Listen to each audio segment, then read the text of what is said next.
Hello friends, welcome to पहाड़ी boy classes. उत्तर पंजाब केसरी लाला लाजपत राय की जीवनी हीरा सिंह दर्द की कृति है। लेखक का कहना है कि लाला लाजपत राय वास्तव में पंजाब के शेर थे। एक राजनीतिक नेता होने के साथ साथ वे एक महान परोपकारी और समाज सुधारक थे, जिसने उन्हें लोकप्रिय बनाया। विदेश 20वीं सदी के पंजाब में आप राष्ट्रीय और अंतर्राष्ट्रीय स्तर पर बहुत लोकप्रिय हो गई। पूर्ण उनका जन्म 28 जनवरी 1865 को जगराओं के पास लाला राधाकृष्णन के घर में हुआ था। ग्राम धुडेके में हुआ। उनके पिता एक स्कूल इंस्पेक्टर थे। वह कुछ देर घर पर ही पढ़ाई करता रहा। 1880 में उन्होंने 10वीं पास की।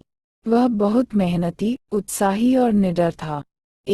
गुजरने के बाद उन्होंने मुख्तारी और मुख्तार को जगराओं में पास किया। फिर वे हिसार चले गए और प्लाईवुड में डिप्लोमा करने के बाद कानून की प्रैक्टिस करने लगे। उस समय स्वामी दयानंद पंजाब में थे। आर्य समाज आंदोलन शुरू हुआ। वे इससे बहुत प्रभावित थे और अछूत श्रेय पर शिक्षा को बढ़ावा देने के लिए काम करने लगा। 1876 उन्होंने लाहौर में कानून का अभ्यास करना शुरू किया। वहां के प्रख्यात आर्य समाज सुधारक महात्मा हंसराज से मुलाकात के बाद समाज सुधार के लिए डिंडिया के प्रचार के बारे में उनके मन में संदेह पैदा हो गया। आत्मनिर्भर वेतन के साथ डीएवी कॉलेज में पढ़ाना। 1901 में आपने पंजाब शिक्षा समिति का गठन किया और उच्च और प्राथमिक विद्यालय खोलने के लिए एक आंदोलन शुरू किया। आपका हृदय दर्द से भरा है और पीड़ितों के लिए सेवा करता है। जहां भी विपदा आती थी, वहां फौरन पहुंच जाते थे और मुश्किल समय में यूपी चले जाते थे। कार के अलावा 1905 के कांगड़ा भूकंप के दौरान एक सेवक जत्था बनाकर मैंने कोई खास मदद नहीं की। 1888 में अहमदाबाद में कांग्रेस के अधिवेशन में वे पहली बार लाल हुए और उनके वाकपटु भाषण के लिए उन्हें स्टैंडिंग ओवेशन मिला। दिन के दौरान आपको मूल रूप से कांग्रेस द्वारा इंग्लैंड भेजा गया था। उन्होंने वहां जाकर ब्रिटिश नेता के लिए अखबारों में लेख लिखे और सभाओं में व्याख्यान दिए, जिससे उन्हें अपनी विद्वता और लेखन के लिए ख्याति मिली। इसमें वह हमेशा शामिल रहता था। 1915 में बंगाल के विभाजन के पीछे स्वदेशी प्रचार द्वारा विदेशी बहिष्कार का एक आंदोलन शामिल हो गया था। पंजाब में इसके नेता लाला लाजपत राय थे। 1907 में किसान आंदोलन भी समाप्त हो गया। लाला लाजपत राय और एस अजीत सिंह इसके नेता थे। सरकार ने आंदोलनों की तीव्रता को देखते हुए मध्य बर्मा पर निर्वासन कर तेज कर दिया। उस समय लाल, पाल और बाल शब्द कुछ खो गए थे। ये शब्द गर्मगुट के नेता लाला लाजपत राय, बिपिन चंद्र और बाल गंगाधर तिलक से जुड़े थे। 1907 में सूरत में कांग्रेस की वार्षिक बैठक हुई और कांग्रेस के दोनों धड़ों में जोर शोर से बोलबाला था। लाला जी का नाम कांग्रेस है। भाजपा के अध्यक्ष पद के लिए नामित किया गया था, लेकिन विपक्ष के इसे स्वीकार करने से इनकार करने से भक्ति इस हद तक बढ़ गई कि कांग्रेस दो में विभाजित हो गई। तिलक गर्मगुट के नेता थे और लाला जी उनके साथी थे। सरकार द्वारा तिलक को 6 साल की जेल हुई और मांडले भेज दिया गया। लाला लाजपत राय, लाला हरदयाल और एस अजीत सिंह को निर्वासित कर दिया गया। 1914 में प्रथम विश्व युद्ध के फैलने पर लाला जी इंग्लैंड में थे। देश लौटने में असमर्थ, वह संयुक्त राज्य अमेरिका चला गया। अमेरिका उन दिनों भारत की आज़ादी के लिए गदर पार्टी का गठन किया गया था। उन्होंने सैन फ्रांसिस्को में युगांतर आश्रम खोला। अखबार छापकर देश में भेजा जा रहा था। भारतीयों ने इसका गर्मजोशी से स्वागत किया और उदारता से दान दिया। यहीं पर आपने इंडियन हेम यूरो लीग का गठन किया और भारतीय सूचना यूरो का गठन किया और भारत में राजनीतिक स्थिति पर चर्चा की। भाषणों के बाद लेखों और व्याख्यानों की झड़ी लग गई। जिसने ब्रिटिश शासकों को चिंतित कर दिया और उन्होंने लिखना शुरू कर दिया। युद्ध ही भारत को पत्र जारी किया। वो सोच रहा था कि उसने लालाजी को निर्वासित करके अमेरिका क्यों जाने दिया। किताबें लिखी 1912-13 में महात्मा गांधी ने दक्षिण भारत में सत्याग्रह की शुरुआत की। आपने कलम से उनकी मदद की।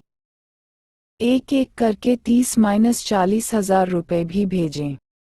प्रथम विश्व युद्ध अंग्रेजों की जीत के साथ समाप्त हुआ। अंग्रेजों के लिए सुधारों से हिंदी की आंखें पोंछने की कोशिश की। कई राजनीतिक बंदियों को रिहा कर दिया गया और लालाजी को घर लौटने दिया गया। आखिर में ही वे 1920 में नदियों के निर्वासन के बाद देश लौट आए। सितंबर 1920 में लाला कलकत्ता में आयोजित कांग्रेस समारोह के अध्यक्ष बने। यह महात्मा गांधी के असहयोग सत्याग्रही के प्रस्ताव पर चर्चा कर रहा था। लालाजी का महात्मा गांधी से मतभेद था और वे राजनीतिक माध्यम से स्वतंत्रता के समर्थक थे और सत्याग्रही में उनकी पूर्ण आस्था नहीं थी, लेकिन असहयोग का प्रस्ताव बहुमत से पारित किया गया था। नागपुर के वार्षिक अधिवेशन में गांधी जी का प्रस्ताव पास हुआ और देश में कोई सहयोग नहीं। मोर्चे भूखे रह गए।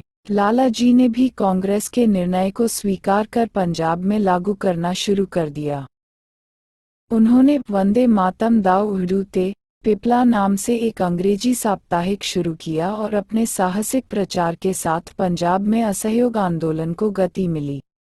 हजारों छात्रों ने कॉलेज और स्कूल छोड़ दिया। लाहौर में उनके लिए एक राष्ट्रीय स्कूल और एक कामकाजी कॉलेज खोला गया। कई छात्र जेल गए। राजनीतिक आंदोलन के साथ साथ आपने युवाओं को रचनात्मक गतिविधियों में शामिल करने के लिए राजनीति का तिलक स्कूल खोला। फिर उन्होंने लोक सेवक मंडल नामक एक संस्था की स्थापना की, जिसमें जीवन सेवकों को निर्वाह मजदूरी देकर भर्ती किया जाता था। लालाजी को जल्द ही गिरफ्तार कर लिया गया, लेकिन अगस्त 1923 में बीमारी के कारण उन्हें रिहा कर दिया गया। न तो सहकारी आंदोलन और न ही सत्याग्रही ने लोगों में ज्यादा जागरूकता पैदा की, लेकिन यह सफल नहीं हुआ। इस साल स्वराज हासिल नहीं हुआ जैसा कि महात्मा गांधी को उम्मीद थी। गांधीजी ने आंदोलन स्थगित कर दिया और प्रतिक्रिया शुरू हो गई। पंडित मोतीलाल और सीआर दास ने स्वराज पार्टी का गठन किया और परिषद में आंदोलन का एक कार्यक्रम स्थापित किया। लालाजी पहले पार्टी में शामिल हुए और विधानसभा के सदस्य बने, लेकिन 1925 में वे स्वराज पार्टी से अलग हो गए और पंडित मदन मोहन मालवीय के साथ राष्ट्रवादी पार्टी का गठन किया। अनुसंधान में सांप्रदायिकता बढ़ रही थी। उन्होंने आप कांग्रेस छोड़ दी और 1928 में कलकत्ता हिंदू महासभा के अध्यक्ष बने। फिर खुद इटावा में यूपी उन्होंने हिंदू सम्मेलन की अध्यक्षता की। उन्होंने कांग्रेस की नीति को मुसलमानों के संबंध में कमजोर माना। अपने आप को राजनीति हिंदू महासभा के साथ या समाज की भलाई के लिए काम करते हुए, उन्होंने लाहौर में द्वारका दास पुस्तकालय की नींव रखी, जो अब शिमला में है। तपेदिक के रोगियों के लिए उन्होंने अपनी मां के नाम पर लाहौर में गुलाब देवी अस्पताल खोला, जो अब जालंधर में है। इसी तरह उन्होंने छुआछूत और दलित ऋण के लिए काम करना जारी रखा।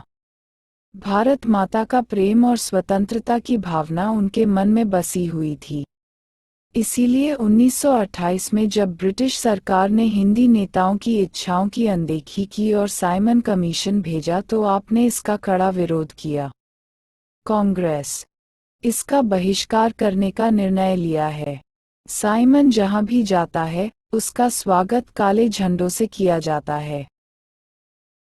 नारे लगे। 30 अक्टूबर को साइमन कमीशन लाहौर पहुंचा। लाला लाजपत राय विरोध करने के लिए सामने आए। सरकार को 144 लाख, लेकिन लालाजी और बाबा खड़क सिंह के नेतृत्व में हजारों लोग लाहौर स्टेशन पर जमा हो गए। पुलिस ने अंधा लाठियों का इस्तेमाल किया। दवाइयाँ। एक अभिमानी पुलिस अधिकारी ने गुस्से में आकर लाला को लाठियों से पीटा। उस शाम वह तैरती हुई पार्टी में एक घायल आदमी की तरह दहाड़ता था।